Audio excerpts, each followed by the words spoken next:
Muy buenas tardes, qué bueno que nos acompañan, que nos dan el privilegio de poder compartir este tiempo con ustedes. Y vamos a aprovechar que estamos en el mes de agosto, mes de la Biblia, y que estamos muy próximos al mes de septiembre, mes de la patria. Así que el día de hoy se nos ocurrió hacer un mensaje que habla sobre la historia de México y la Biblia, y vamos a procurar irlas enlazando y conectando. Así que vamos a tocar este tema de historia de México y la Biblia. Eh, para empezar, tenemos que entender que la Biblia fue un libro que empezó a escribirse en el año 1500 antes de Cristo por Moisés. Claro, Moisés tenía la información de toda la tradición oral. Y termina de escribirse la Biblia en el año 100, cuando el apóstol Juan escribe el Apocalipsis en la isla de Patmos. De modo que 1500 antes de Cristo y 100 después de Cristo, el periodo de la escritura completa de las Sagradas Escrituras fue de 1600 años. ¿Ok? Tengan en cuenta este dato. La Biblia fue traducida al latín por San Jerónimo. San Jerónimo de Estridón, en Dalmacia.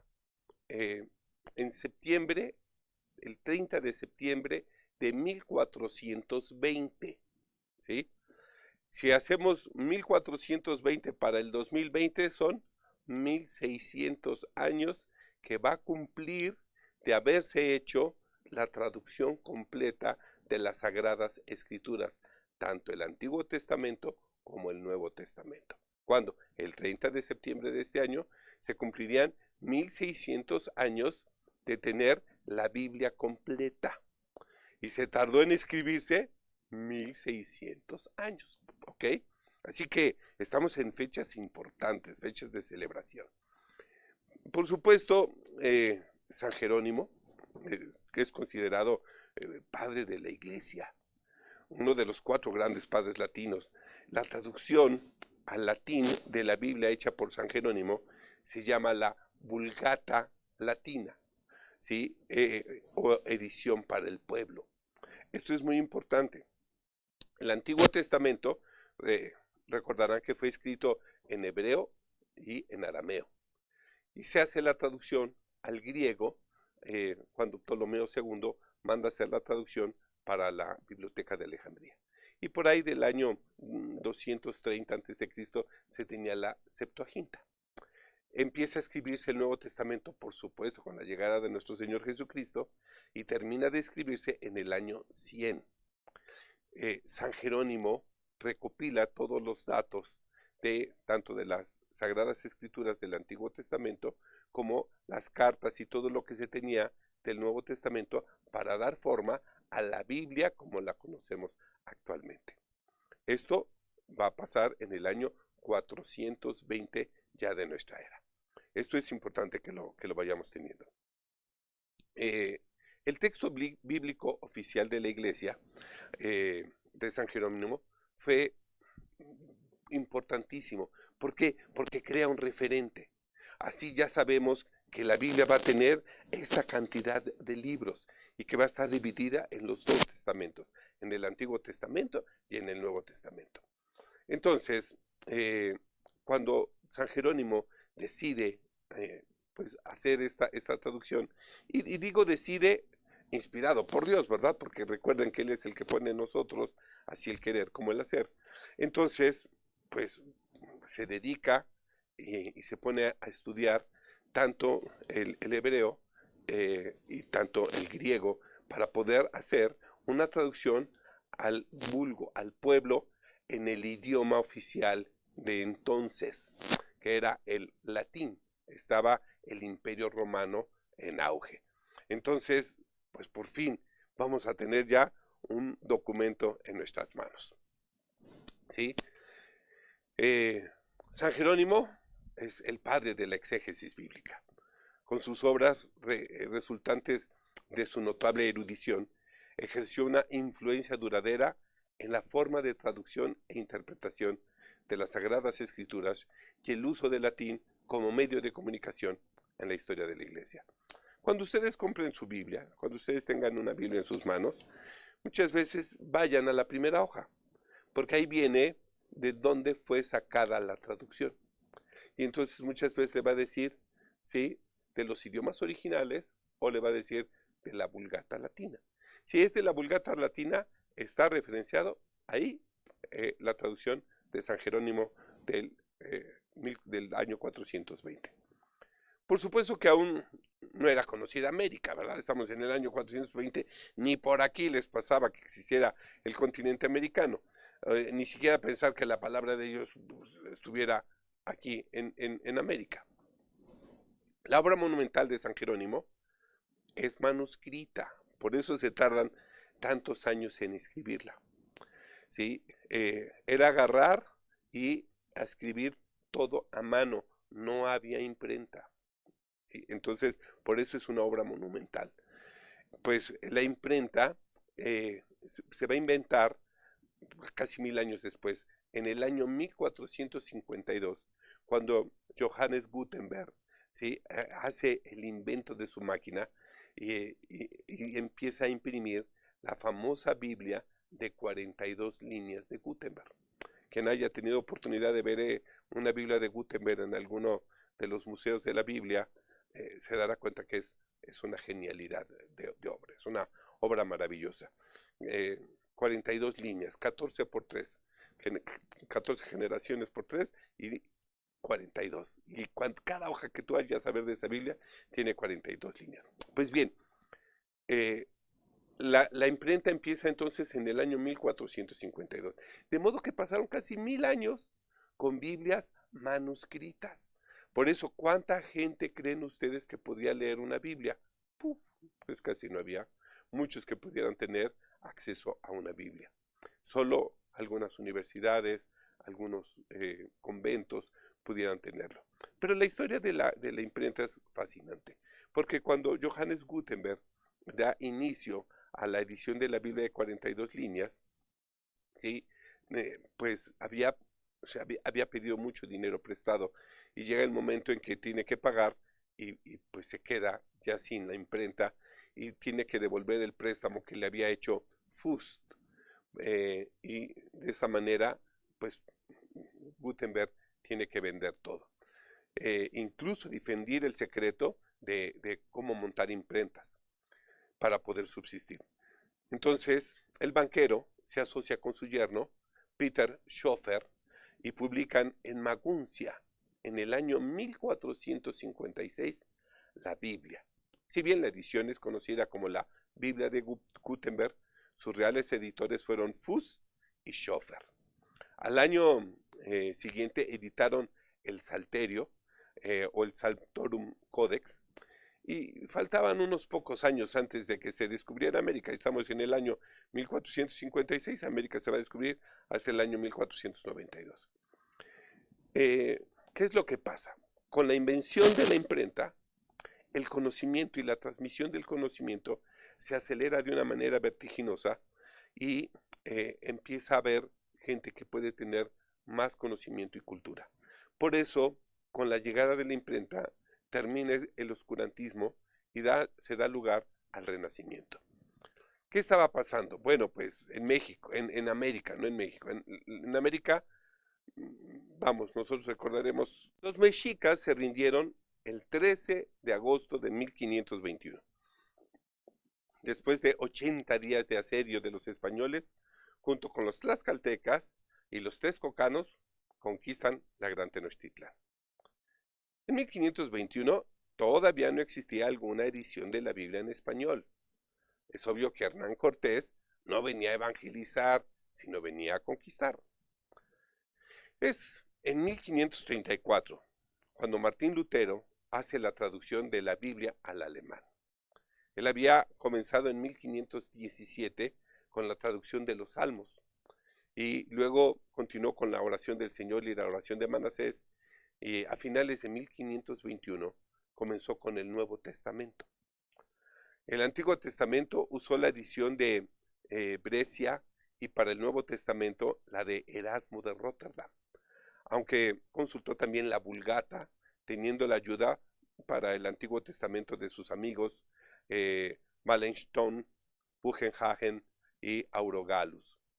Además de todas las ayudas disponibles y la influencia, el trabajo de Lutero traspasó las fronteras de Alemania, pues fue la base para la traducción de la Biblia en danés en 1524, la Biblia sueca y la Biblia holandesa de 1528, la islandesa de 1540, y por medio de William Tyndale, la versión autorizada inglesa de 1611. Recuerden que la Inquisición española estuvo en vigor del 1478 al 1821, bajo control directo de la monarquía española, cuyo ámbito de acción se extendió después a los territorios colonizados en lo que se denominaba América. Entonces, ya vimos, en Europa ya hay Biblias traducidas al idioma local de la región.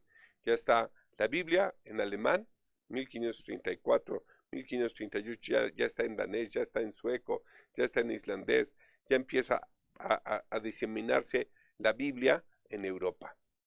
¿Qué es lo que está pasando en la Nueva España?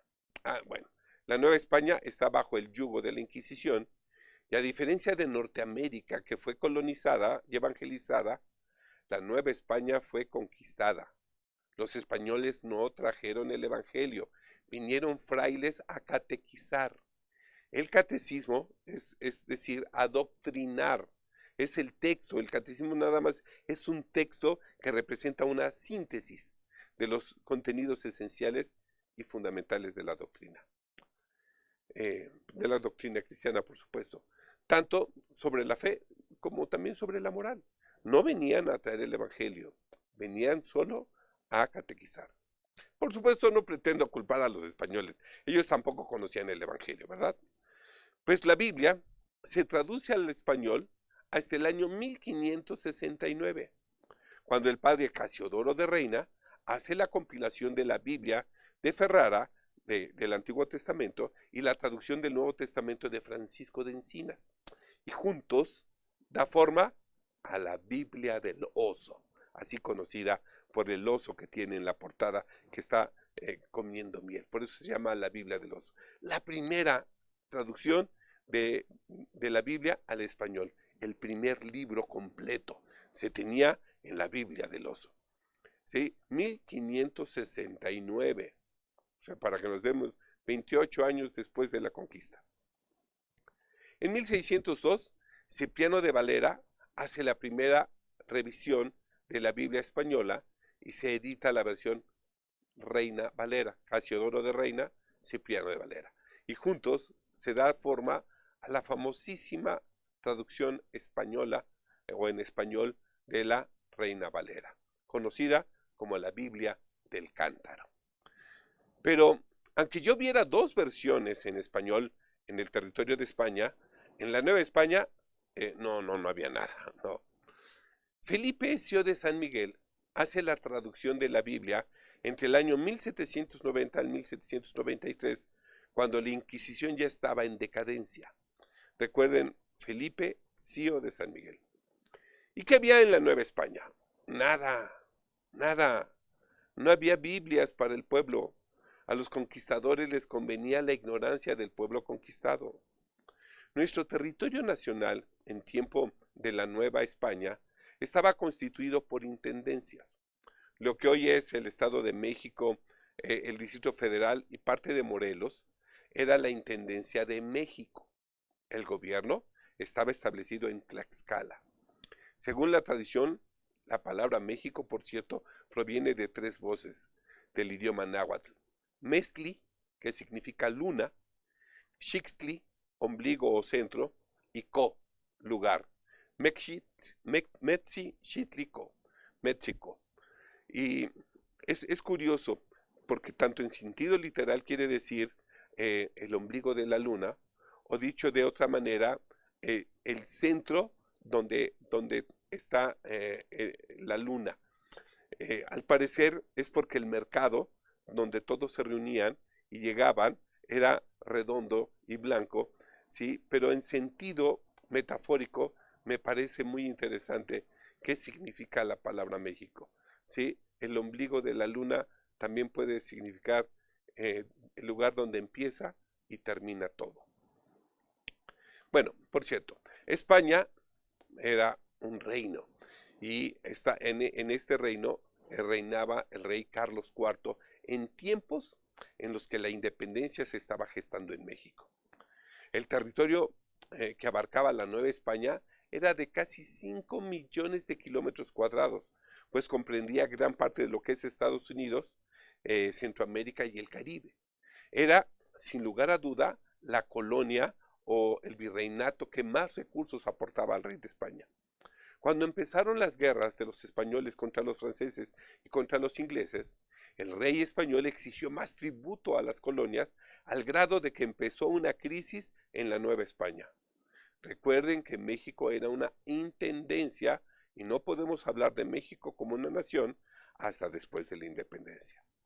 En 1808, con la invasión de España por las tropas napoleónicas y la consiguiente deposición del monarca español Carlos IV y de su hijo Fernando VII, se inició una etapa de convulsa y conflictos tanto en España como en sus colonias y por supuesto en la Nueva España. Es entonces que en 1810, la noche del sábado 15 de septiembre, que el cura don Miguel Gregorio Antonio Ignacio Hidalgo y Costilla, Gallaga, Mandarte y Villaseñor, convoca al pueblo para que luchen y librarse de la opresión de los españoles. Así surge el ejército de los insurgentes o el ejército de los insurrectos, formado por un puñado de hombres, en su mayoría campesinos, encabezados por don Miguel Hidalgo y Costilla, quien era un cura, es decir, sacerdote, muy instruido, hablaba español, francés, italiano, tarasco, náhuatl, otomí y latín. En la Nueva España había muchas prohibiciones y restricciones. Por ejemplo, la ley 18 establecía la prohibición de plantar viñedos. Otra prohibición era tener Biblias en español. La Biblia que don Miguel Hidalgo tenía de cabecera era la Biblia de Benz, escrita en francés y latín. Por eso Hidalgo pone a las tres divinas personas, al Padre, al Hijo y al Espíritu Santo, por testigos de la pureza y rectitud de sus intenciones. Así empieza la lucha por la independencia, lucha que va a durar más de 10 años. El ejército de los insurgentes, después que don Miguel Hidalgo y Costilla fuera fusilado en Chihuahua en 1811, fue comandado por José María Morelos y Pavón, alumno de don Miguel Hidalgo, después por Francisco Javier Mina y en su cuarta etapa por Vicente Guerrero. La Nueva España también tenía su ejército, por supuesto, el ejército real, y una porción de este era comandada por Agustín de Iturbide, quien hace alianza con el ejército de los insurgentes y se une para formar un nuevo ejército, el ejército trigarante o de las tres garantías. Este acto histórico se sella con el abrazo de Acatempan, abrazo que se da Vicente Guerrero y Agustín de Iturbide. De hecho, a Iturbide se le encomendó la tarea de sofocar la insurrección de Guerrero y era una de las últimas que continuaban en lucha. Al no conseguirlo, se reunió con este y juntos presentaron el denominado Plan de Iguala, en el que se proclamaban tres garantías. Primero, la independencia de México. Segundo, la igualdad de derechos para españoles, criollos e indígenas. Y por último, la supremacía de la Iglesia Católica. Consideren que todavía no existían evangélicos en la Nueva España. Rápidamente el ejército trigarante pasó a dominar todo el país. En vista de ello, el nuevo representante del rey de España, don Juan de O'Donoghue, firmó el Tratado de Córdoba, por el que se reconocía la independencia de México el 24 de febrero de 1821. De hecho, la bandera tricolor es tomada de la bandera del ejército trigarante. Era verde, blanco y rojo con tres estrellas en diagonal. Las tres garantías por las que se luchaban: la religión, el gobierno y la Unión Pacífica de América con Europa. Los colores de nuestra bandera son verde, por la esperanza de una nación independiente y soberana; blanco, por la pureza de su religión; y rojo, por la unión de la sangre de los indígenas y los españoles. Un año más tarde, Iturbide se autoproclamó emperador, Agustín I. Si bien muy pronto hubo que enfrentarse a una conspiración de carácter republicano, decidió entonces disolver el consejo y nombró una junta que actuaba por completo a su servicio. En contra de estas medidas, el gobernador de Veracruz, el general Santa Anna, resolvió proclamar la república e inmediatamente recibió el apoyo de otros generales e incluso de las tropas que en principio debían acabar con la revuelta. Por último, Iturbide se vio obligado a abdicar y se exilió en Europa en 1823 y un año después volvió a México, ignorante de que allí había sido condenado a muerte. Fue detenido a su llegada y fue fusilado. Es hasta el 28 de septiembre de 1823 que México se conforma ya como una nación o una república y deja de ser un imperio. Los imperios tienen emperadores y reyes, las repúblicas tienen presidentes. Pero es hasta el 2 de octubre de 1824 que se establece el primer presidente de la República Mexicana, José Miguel Ramón Adeuto Fernández y Félix, más conocido como Guadalupe Victoria. Sí, fue un militar y político mexicano que luchó al lado de José María Morelos y se dio a conocer como Guadalupe Victoria por ser la Virgen de Guadalupe, la patrona del movimiento de independencia y por la victoria. Es considerado una de las figuras más destacadas de la Guerra de Independencia de México frente al Imperio Español. Fue diputado por Durango y miembro del Supremo Poder Ejecutivo. Fue el primer presidente de la República Mexicana. Y entonces, si vemos, en 1823 había Biblia en México. No. Fíjense, ya vimos que en Europa, hace ya casi 300 años, ellos ya tenían Biblia. ¿Sí? Y aquí en México, ¿no? ¿Sí? Si hacemos una reseña, desde 1455, en Maguncia, Alemania, ya había Biblias traducidas al alemán, danés, sueco en 1534. Ya había Biblias traducidas al español desde 1569, pero en México no había aún Biblias traducidas al español. La Biblia en español llega a México en 1826, traída por Diego Thompson, un colportor de la Sociedad Bíblica de Londres, y trae con él 300 ejemplares de la Biblia de Cío de San Miguel y algunos ejemplares del Nuevo Testamento. Cuando llega aquí en México, conoce a José María Luis Mora, un escritor, político, sacerdote e historiador considerado como precursor del liberalismo en México. Su periódico, El Iniciador, era impreso por don Mariano Galván. Y entonces cuando Diego Thompson regresa a Inglaterra, José María Luis Mora y Mariano Galván deciden imprimir la Biblia en el México Libre y escogen la Biblia de Benz, la misma que leía en francés don Miguel Hidalgo, reconocida como la Biblia más documentada y también con todos los comentarios de Calmet y Henri François de Benz.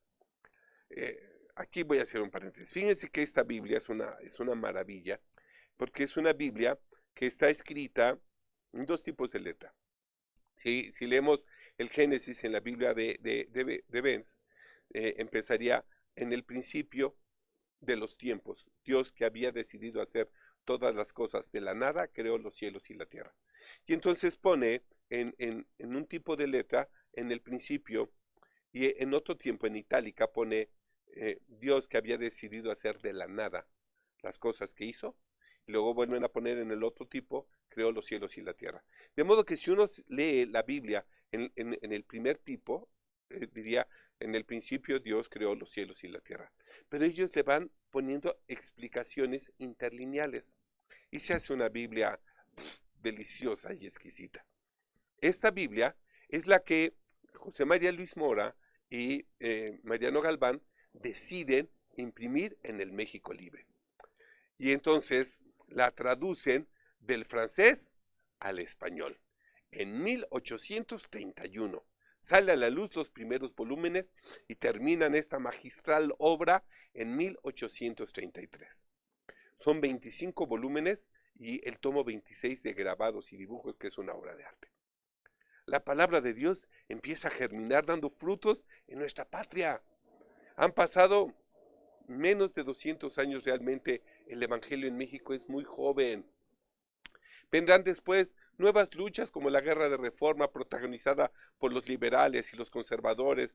Recuerden que los liberales querían que se respetara la Constitución de 1857 y los conservadores querían establecer un imperio y hacer una alianza con Napoleón III, quien envía a Maximiliano en 1864 y en junio de este año se busca el establecimiento del Segundo Imperio Mexicano y empieza así la lucha de la Reforma, que durará 3 años y es hasta el 19 de agosto de 1867, con la victoria de los liberales, que se establece el México de la Reforma.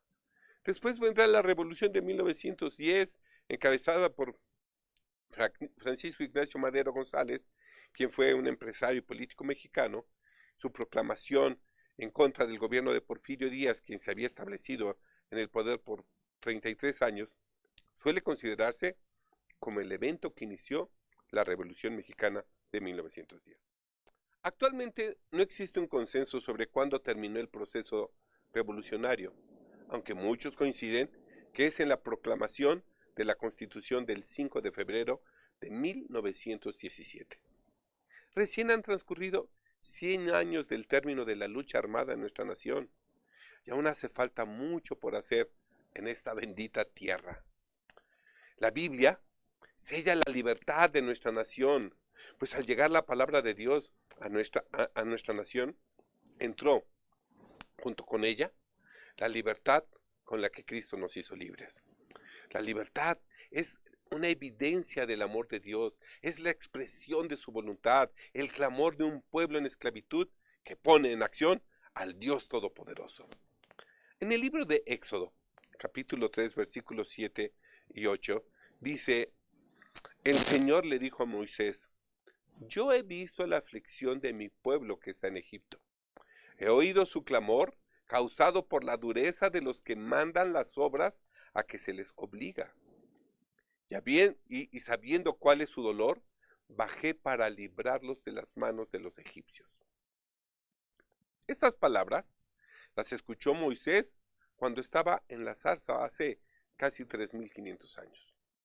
Y con toda seguridad fueron las palabras que don Miguel Hidalgo y Costilla escuchó hace más de 200 años. Parafraseando, ha de haber sido algo así lo que escuchó Miguel Hidalgo y Costilla. El Señor le decía: yo he visto la aflicción de mi pueblo que está en la Nueva España. He oído su clamor, causado por la dureza de los que mandan las obras que se les obliga.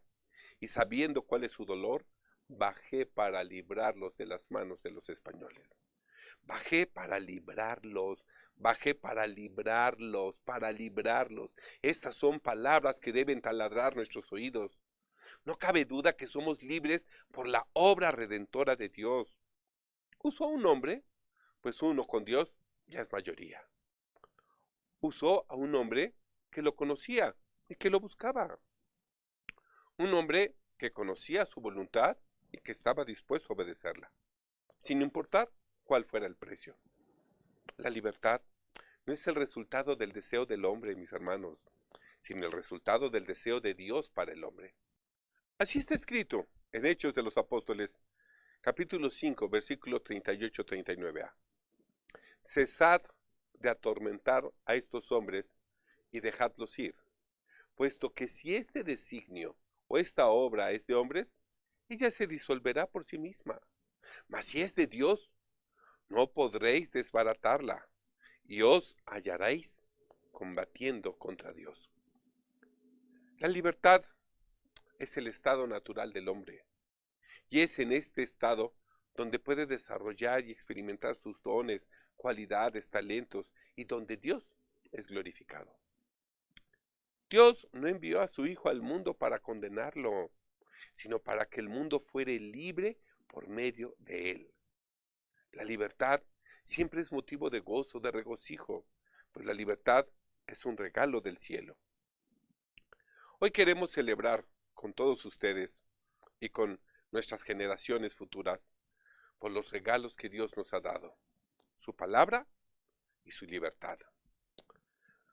Cada vez que ustedes tienen una Biblia en su mano, ¿sí?, es una muestra de la función de estos regalos, su palabra y su libertad.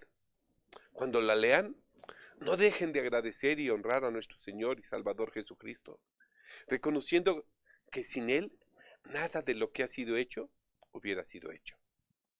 La Biblia en español estuvo prohibida por 300 años en la Nueva España, pero lo maravilloso es que tan solo 10 años después de consumada la independencia, se estaba imprimiendo por primera vez en América una Biblia en castellano y se imprimía en el México Libre.